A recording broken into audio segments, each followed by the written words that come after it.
Assalamualaikum warahmatullahi wabarakatuh. Bertemu lagi dengan saya Anggi Nur Afiyah dengan NIM 501282916. Saat ini saya mengajar di SDN 4 Nagur, Kabupaten Sambas, Provinsi Kalimantan Barat. Video ini berisi tanggapan dari tugas tutorial 1 pada mata kuliah Studi Komparatif Pendidikan Dasar di berbagai negara, program studi Magister Pendidikan Dasar Universitas Terbuka. Pada tugas tutorial 1 ini, saya diminta mencari 3 jurnal artikel nasional terakreditasi SINTA dan 1 jurnal internasional bereputasi Scopus dengan beberapa topik yang telah ditentukan. Kemudian menganalisis beberapa poin penting pada artikel tersebut dan mengaitkan dengan kondisi di daerah atau sekolah saya mengajar. Artikel SINTA yang pertama dengan topik isu sosial politik dan sosial budaya yang berjudul Kebijakan Pemerintah Daerah terhadap sekolah-sekolah di wilayah pedalaman atau area rural dan dampaknya terhadap pendidikan Kalimantan Tengah, studi di Kabupaten Gunung Mas, Katingan, dan Seruyan oleh John Rete Alfrisandi dan Glory Kriswantara, diterbitkan oleh Jurnal Ilmu Sosial dan Ilmu Politik JISIP dengan akreditasi SINTA 4 pada tahun terbit 2025. Artikel tersebut membahas mengenai efektivitas kebijakan pemerintah daerah dalam penyelenggaraan pendidikan di wilayah pedalaman Kalimantan Tengah. Hasil penelitian menunjukkan kebijakan belum berjalan dengan optimal akibat keterbatasan infrastruktur, akses transportasi yang sulit, kualitas guru yang rendah, serta minimnya sinergi antara pemerintah, sekolah, dan juga masyarakat. Dampaknya, kualitas pendidikan di pedalaman tertinggal dan memperlebar kesenjangan dengan daerah perkotaan. Penulis merekomendasikan kebijakan yang inklusif dan adaptif terhadap karakteristik lokal melalui pemerataan infrastruktur sekolah, pelatihan berkelanjutan bagi guru, pemberian insentif khusus bagi tenaga pendidik di daerah terpencil, serta optimalisasi teknologi pembelajaran. Selain itu, pengintegrasian nilai-nilai kearifan lokal dan pelibatan tokoh adat dalam pendidikan dinilai penting untuk memperkuat identitas budaya masyarakat pedalaman. Temuan artikel tersebut relevan dengan kondisi pendidikan di Kabupaten Sambas, khususnya di SDN 4 Nagur, yang juga menghadapi keterbatasan sarana, akses internet, dan juga distribusi guru, kondisi geografis yang jauh dari ibu kota provinsi, serta latar masyarakat multi etnis terdiri dari suku Melayu, Dayak, dan juga Tionghoa, menuntut penerapan pendidikan yang inklusif dan berbasis kearifan lokal. Dukungan infrastruktur dan juga kesempatan pelatihan guru masih terbatas, sehingga upaya peningkatan mutu pembelajaran belum berjalan optimal. Jika strategi yang disarankan dalam artikel diterapkan, seperti peningkatan fasilitas sekolah, pelatihan guru berbasis konteks lokal, serta kolaborasi dengan masyarakat dan tokoh adat, maka pendidikan di Sambas dapat berkembang lebih efektif dalam membentuk generasi yang cerdas, toleran, dan juga berakar pada nilai-nilai budaya sosial daerah. Artikel SINTA yang kedua yaitu dengan topik pendidikan berwawasan multikultural yang berjudul Mengatasi Tantangan Intoleransi dengan Pendidikan Multikultural di Era Digitalisasi oleh Fatima Az-Zahra dan Amelia Nur Rashidah yang diterbitkan oleh Mu'ta'alim Jurnal Pendidikan Agama Islam terakreditasi SINTA 4 dengan tahun terbit 2024. Artikel ini berisi hasil kajian bahwa intoleransi di dunia digital muncul dalam berbagai bentuk, seperti penyebaran konten diskriminatif, ujaran kebencian, cyberbullying, efek filter bubble, dan radikalisasi yang menyasar generasi muda melalui platform seperti YouTube, Instagram, dan Telegram. Untuk mengatasi hal tersebut, penulis menekankan pentingnya integrasi antara pendidikan multikultural dan literasi digital dalam membentuk karakter toleran dan menghargai keberagaman. Strategi yang direkomendasikan meliputi pengembangan kurikulum inklusif berbasis nilai kebinekaan, peningkatan kompetensi guru melalui pelatihan multikultural, penggunaan media interaktif seperti Canva, Pauton, Wordwall, serta kolaborasi antara sekolah dan masyarakat melalui kegiatan budaya. Tantangan yang diidentifikasi meliputi kesenjangan akses teknologi, rendahnya literasi digital siswa dan guru, serta resistensi terhadap penerapan nilai-nilai multikultural di lingkungan sekolah. Oleh karena itu, artikel ini menegaskan bahwa pendidikan multikultural yang memanfaatkan teknologi digital bukan hanya pendekatan pedagogis, tetapi juga sarana strategis untuk membangun kesadaran sosial, memperkuat nilai toleransi, dan juga menciptakan harmoni dalam kehidupan masyarakat yang majemuk. Isu yang diangkat dalam artikel ini sangat relevan dengan kondisi sosial budaya di Kabupaten Sambas, wilayah perbatasan yang memiliki keragaman etnis seperti Melayu, Dayak, dan Tionghoa. Keberagaman tersebut menciptakan kekayaan budaya sekaligus potensi gesekan sosial jika tidak dikelola melalui pendidikan yang menanamkan nilai toleransi. Di sekolah-sekolah dasar, termasuk di SDN 4 Nagur, terlihat bahwa siswa sering berinteraksi kelompok sesuai latar budaya masing-masing. Walaupun tidak terjadi konflik terbuka, kondisi ini menunjukkan pentingnya penguatan pendidikan multikultural agar siswa terbiasa hidup dalam kebersamaan yang inklusif sejak dini. Sekolah telah berupaya menanamkan nilai tersebut melalui berbagai kegiatan pembelajaran berbasis masalah dan juga berbasis proyek yang bertemakan Bhinneka Tunggal Ika yang mendorong siswa mengenal dan menghormati perbedaan budaya lokal.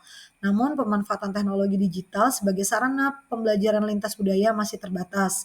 Jika strategi dari artikel tersebut diterapkan, seperti penggunaan media digital interaktif untuk memperkenalkan budaya daerah, proyek kolaboratif lintas kelas, serta pelatihan guru mengenai literasi digital dan juga multikulturalisme, maka sekolah-sekolah di Sambas dapat menjadi contoh nyata penerapan pendidikan multikultural berbasis teknologi.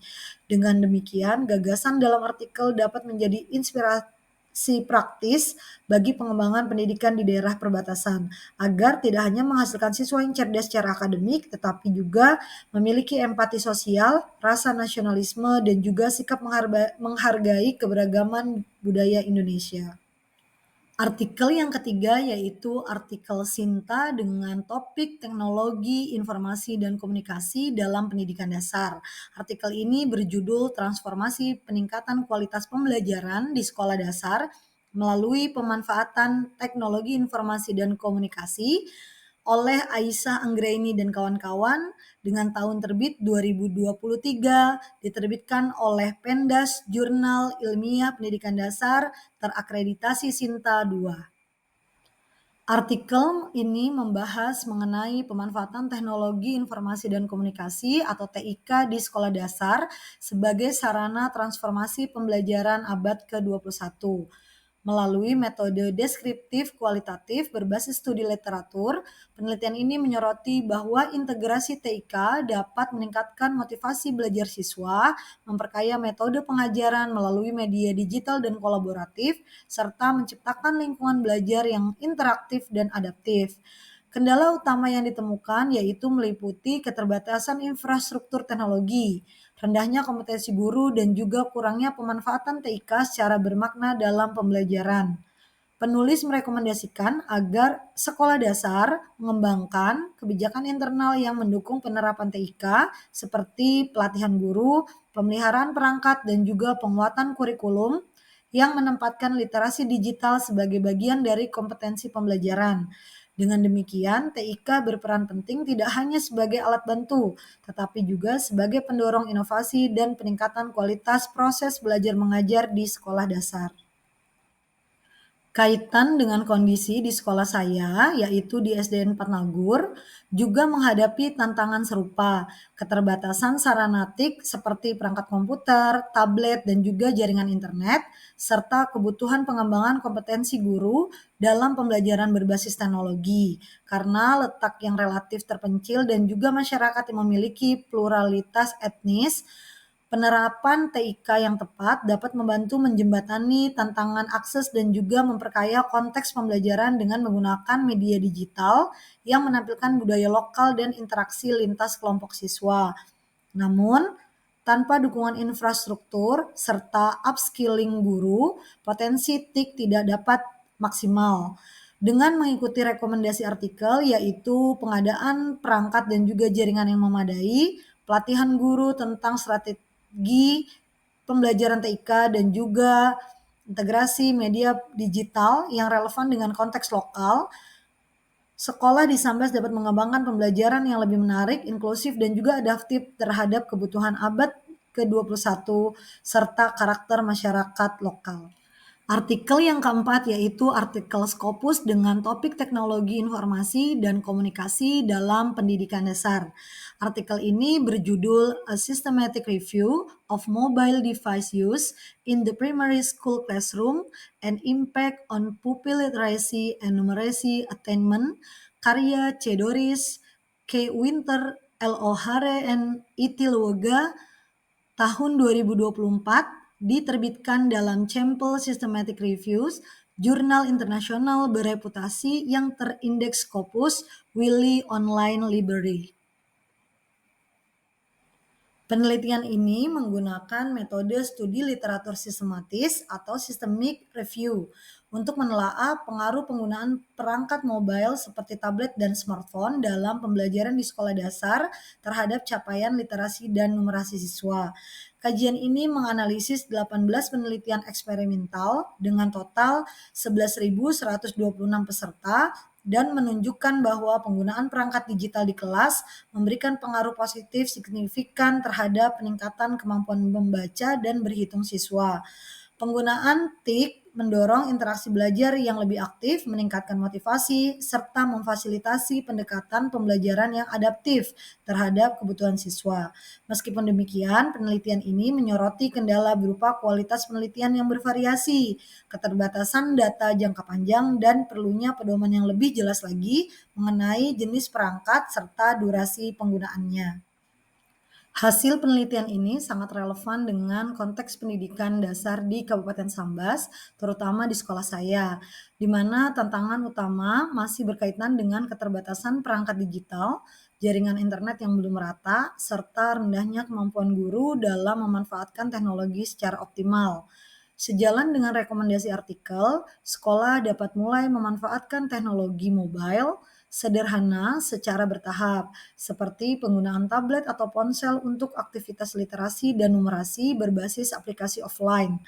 Selain itu, pelatihan guru mengenai desain pembelajaran digital dan strategi evaluasi berbasis TIK perlu diperkuat agar teknologi benar-benar berfungsi sebagai alat peningkatan kualitas belajar, bukan sekedar pelengkap. Dengan strategi ini, sekolah di sekitar perbatasan seperti Sambas dapat menerapkan hasil penelitian internasional tersebut secara kontekstual untuk memperkuat mutu pembelajaran dasar yang inklusif dan relevan di era digital. Demikianlah tanggapan dari saya dalam menjawab pertanyaan-pertanyaan yang diajukan pada tugas tutorial 1 mata kuliah studi komparatif pendidikan dasar di berbagai negara. Terima kasih. Wassalamualaikum warahmatullahi wabarakatuh.